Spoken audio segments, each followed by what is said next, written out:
Snappy Tomato Pizza with Coach Heath Schroyer. We're talking UT Martin men's basketball. How are you, Coach? I'm doing good, Chris. How are you? Good to have you. Man, I tell you, I enjoy watching you coach. I know we're kind of in our first season with you, but it's so fun to watch your passion and energy over there on the sideline. Matter of fact, did you get a coach's box warning the other night? Yeah, I got a couple. Oh, come on. I'm like, he's not being malicious. He's just he can't stay in the box. Yeah, he's I've always believed that the coaches take on the personality of your head coach, and we just try to bring energy every day, and the only way you're going to build a program like this from where it was to where we're trying to go is a lot of hard work and a lot of passion. And, we try to bring that every day, and I think our guys feed off that. If your games are that exciting and if you're that energetic and passionate in a game, what's a practice like? We get after it, We get after it. Guys know that when we step across those lines, it's business, and we get after it. And I think the only way you can do that is if you spend a lot of time with guys off the floor, and have really good relationships with them off the floor. Because I challenge them every day. And in game time, I want them all to really feel more than know that we're all in it together. And we're just trying to. The next play, the very next play, the next game. Nike has a slogan, and we're Under Armour, but when I was at Portland, I love this sign in one of their buildings. They said, "What's next?" and there's no finish line. Oh, yeah. And I've always just believed in those two things, and we try to do that every day. Philosophically, I've always wondered, in a practice, you're getting your players to compete against each other. I mean, they kind of are enemies to a certain extent. They're also competing against themselves. Right. But in the big picture, they're a unit of one, and when the game comes together. So how do you create that competitive tension in a practice that will carry over to a unified group in a game? I think it's really challenging, and I think that when we hit a little bit of a lull there, I realized that we weren't competing enough in practice. We had, obviously injuries and deflections, and we were down a couple guys, and so we were almost too cautious, if you will, and we stopped competing, and we kind of went back and especially that week that we had before Easter, and we went back and just really started competing with each other again, and we scrimmaged a few, a 10-minute scrimmage and those things. And then to answer your question, I think that's first. I think you got to learn how to compete, and you got to learn how to bring it every day. And then as a coach, you got to learn how to blend it in the locker room. And we always talk before each practice and each game about being together, and this is where we're at. And then you go on the floor and you compete, and then you end practice the same way of being together. And guys, that makes sense. And guys, after a while, they understand what it is we're trying to do and to get better. And when kids and teams start to challenge themselves and get on each other back, come on, man, you got to go harder against me. That's when you know you get it. And we're starting to get a little bit of that. I'm listening to the audiobook of Michael Jordan's biography, or it's a biography, and Steve Kerr was saying how different it was when Jordan came back out of retirement and just controlled practice and made everybody responsible for every second they were out there. Yeah. And some of the players didn't like it. Oh no, it's we're in a generation right now, in my opinion, that we coddle kids. They're told how great they are since they're in 8th grade. And I think that playing hard and being tough are two things that you need to recruit. I think that, they're 20 years ago, playing hard was just a given. Right. And now, you look, how hard does he play? How much does he love it? Those are two questions that we ask just as much as can he shoot it, can he dribble it, can he defend it? How tough is he, and does he love to play? So those are things that, it's just, you get any person up here that's in any business, the owner of Snappy's here can probably tell you the same thing. It's just a different generation, different time, and then obviously that goes into the basketball floor. I like watching you though, and you're kind of under a microscope in my eyes because I'm just learning what your style is. But you'll get onto a player and then immediately pat them on the back, and it's a word of encouragement along with the word of teaching, along with the word like, come on, you better than this. Yeah, no question.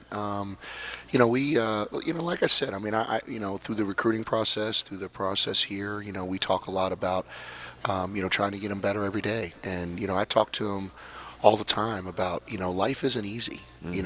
Life isn't just, a a bowl of fruit and a bowl of flowers, if you will, and everything's just hunky-dory and it's perfect. It's rainbow. It's not that. Life is really hard, and there's going to be a lot of situations that's hard, and you got to prepare for those. And games are hard. We try to make practices challenging and so they're a little bit harder than the games would be, if you will, so that they can have something to refer back to. And then, as you get into January and February, you obviously aren't going 2 hours and beating each other up. But you still, I believe, have to have an element within your practice where, they got to find that energy to compete a little bit, even if it's, a 2-on-2 blockout drill, or, we're going to get 3 stops in a row in shell, or we're going to get, whatever it's going to be. You got to bring that competitive edge every day, or I don't think they have don't know how to refer back to it. Question.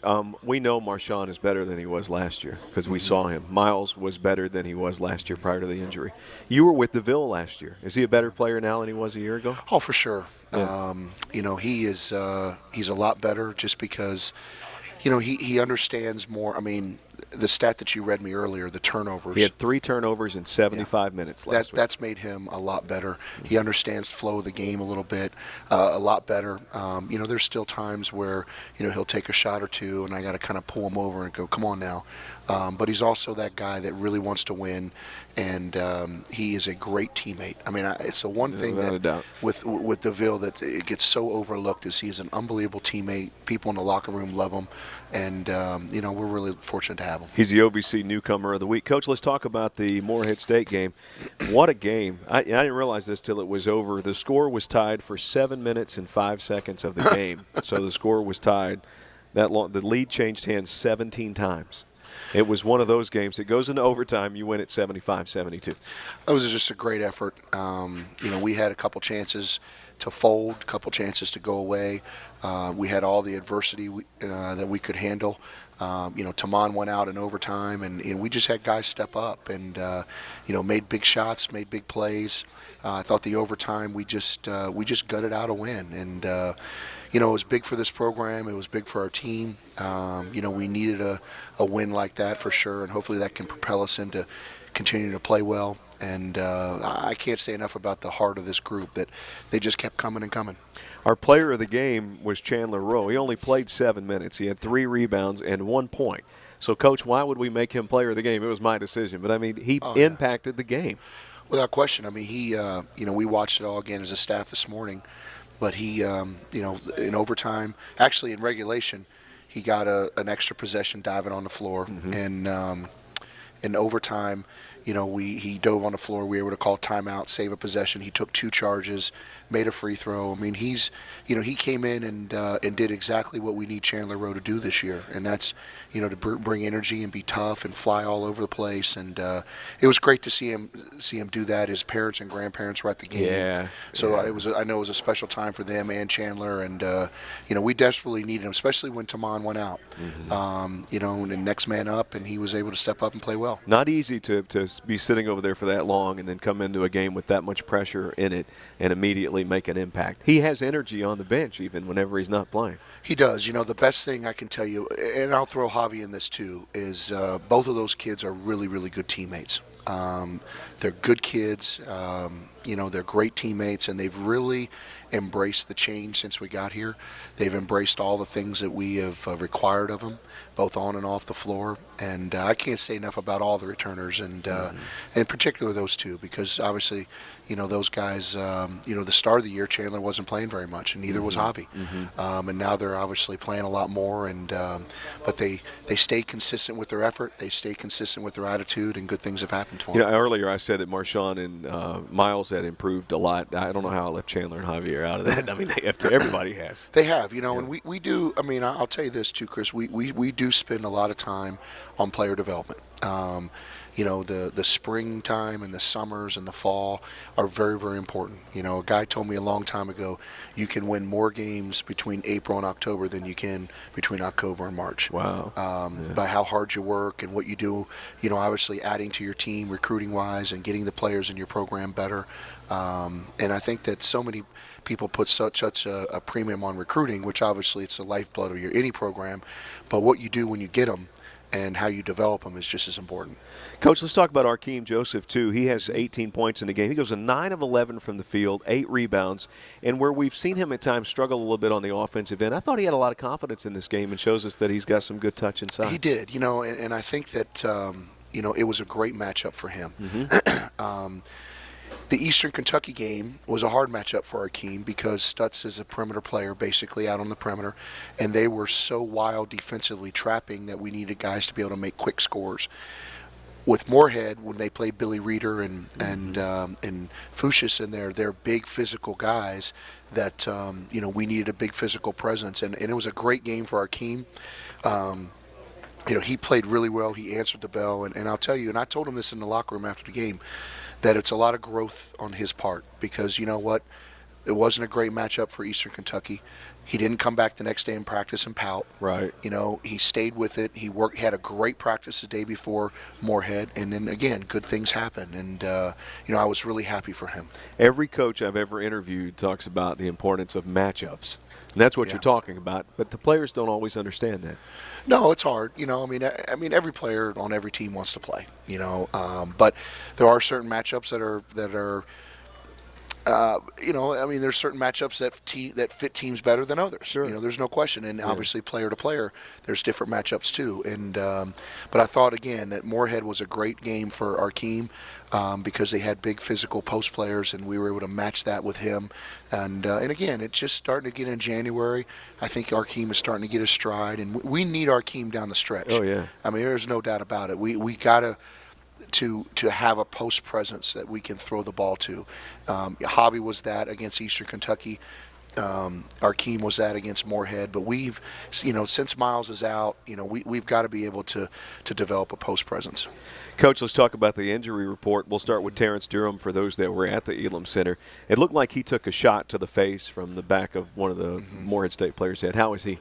He's okay. He had some headaches yesterday, but we took off today. Just had optional shooting in the morning, and guys were able to get in and get treatment, and then we'll prepare, obviously tomorrow and Wednesday for Tech. But he should be fine. Okay, and then Tamond Howard's injury.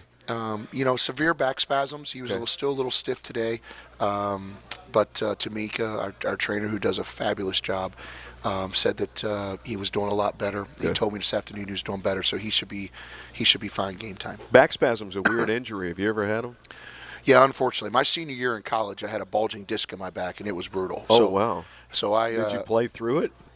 I had a couple shots. Probably shouldn't have, but we did. Yeah, it was my senior year, and and it was one of those things. Okay, we'll take a break. We'll come back. More from Skyhawk Talk and Snappy Tomato Pizza with Coach Heath Schroyer on the UT Martin Skyhawk Sports Network.